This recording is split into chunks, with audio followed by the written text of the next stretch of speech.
Congressional lawmakers today told Apple and Google they must be ready to remove TikTok from their U.S. app stores on January 19th. Last week, a U.S. federal appeals court upheld a law requiring TikTok's parent company, ByteDance, to sell it in the U.S. or face a ban. The app is used by 170 million Americans, and lawmakers argue that the Chinese government's relationship with TikTok's parent company threatens data privacy and national security. As the deadline grows closer, there are lots of questions about what will happen to the app or who could buy it. Joining us now to discuss that is Frank McCourt, who's leading a group of investors to try to buy the U.S. part of TikTok. He's executive chairman of McCourt Global. Thanks for being with us. Hi, Jeff. How are you? Doing well, thanks. So TikTok's Chinese parent company, ByteDance, says it has no plans to sell the app. And the Chinese government, as I understand it, is unlikely to approve the sale of TikTok's U.S. business. So why do you see an opening here? Well, we've said all along that we believe the government's case would be upheld. It was a week ago today, and we believe when push comes to shove that the app will be sold. It won't be sold, however, with the Chinese algorithm, and I think that's really the key point. China's made it clear that that's national intellectual property. They're not selling it, and we're one of the few, if not the only bidder, that is interested in buying U.S. TikTok without the algorithm. We have a full, clean, made in America stack ready to go to migrate the user base over to it. So we think there's a high likelihood that there'll be a sale. We could be wrong, and it may be shut down. But I hope it's not shut down. The user base of TikTok hopes it won't be shut down. And of course, President-elect Trump has said he doesn't want to see a ban either. What conversations have you had with the president-elect or members of his team about this? We're just opening up those lines of communication now, now that the judges made their ruling and the deadline is set. And so we just want to make sure that the president-elect knows that there's an alternative here that's a real win-win. And by that, I mean the Chinese government can win because they can keep their algorithm. President-elect Trump can fulfill a desire and a commitment to stop the app from being banned. The American citizens and America can be protected, and we can remove the national security threat. And of course, the user base on TikTok can continue to enjoy the platform.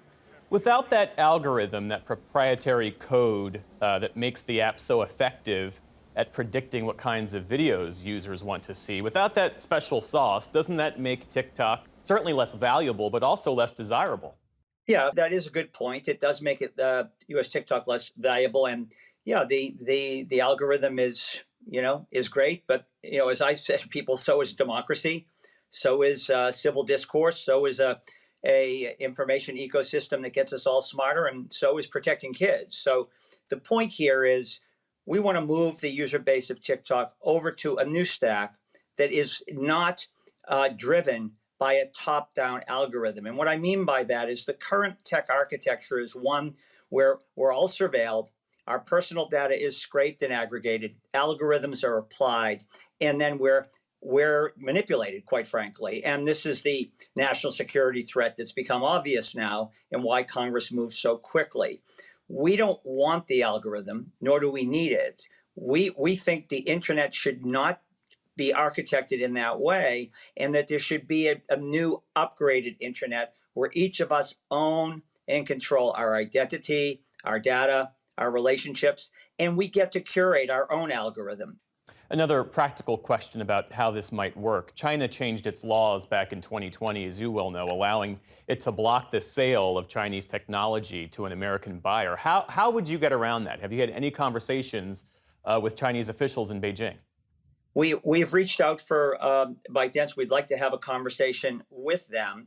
But again, we're not buying the back end here. We're not interested in replicating a top-down technology that takes advantage of American citizens. We actually would like to stop the exploitation and empower American citizens. We think this TikTok problem is a moment to turn it into an opportunity to actually use this moment to catalyze an alternative upgraded internet and then let people choose. They can choose an internet where they're surveilled and their data is scraped, and in exchange they get what, a free app, or an internet where they can be empowered, they can be in charge of themselves, reclaim their personhood, their data, and own it, control it, and actually receive value for it. So what might a user experience in this idealized version of TikTok that you're describing? Be a very, very similar experience in terms of what the app looks like and feels like and how it's used. But in this new version, let's call it TikTok 2.0, the user will be in charge of their data. They'll own their relationships. They'll be able to actually monetize their data. You know, before we made this bid, I took a ride out to Malibu, California, and had dinner with 20 of the biggest influencers and creators on TikTok. I wanted to know what they thought about the app and how it might be improved. And we learned from them a few things. And what we learned is that they're not thrilled with how it works because they don't understand why some of the content they put on TikTok goes viral and they become famous, and other very similar content that they put on TikTok doesn't go viral. And because it's a black box algorithm, they have no idea what is working and why.